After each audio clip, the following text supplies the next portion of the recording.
జగిత్యాల జిల్లా కేంద్రంలోని కిల్లాలో స్వాతంత్ర్య దినోత్సవ వేడుకలను పురస్కరించుకుని రాష్ట్ర సంక్షేమ శాఖ మంత్రి కొప్పలేశ్వర్ జాతీయ పతాకాన్ని ఆవిష్కరించారు.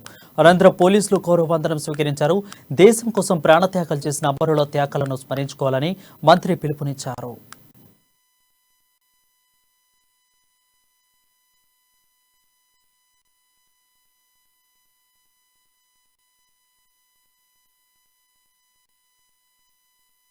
స్వాతంత్ర పోరాటంలోనూ నవభారత నిర్మాణంలోనూ మహోన్నతమైన పాత్ర పోషించిన తొలి ప్రధాని జవహర్లాల్ నెహ్రూ, తొలి హోంమంత్రి సర్దార్ వల్లభాయ్ పటేల్, మహోన్నత తాత్వికుడు వంటి మహనీయుల సేవలు చిరస్మరణీయం.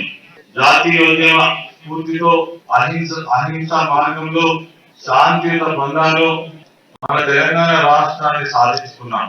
స్వాతంత్రం పోరాట వీరుల ఆశయాలకు అనుగుణంగా పరిపాలన కొనసాగిస్తా ఉన్నాం. స్వాతంత్ర భారతదేశంలో 60 సంవత్సరాలు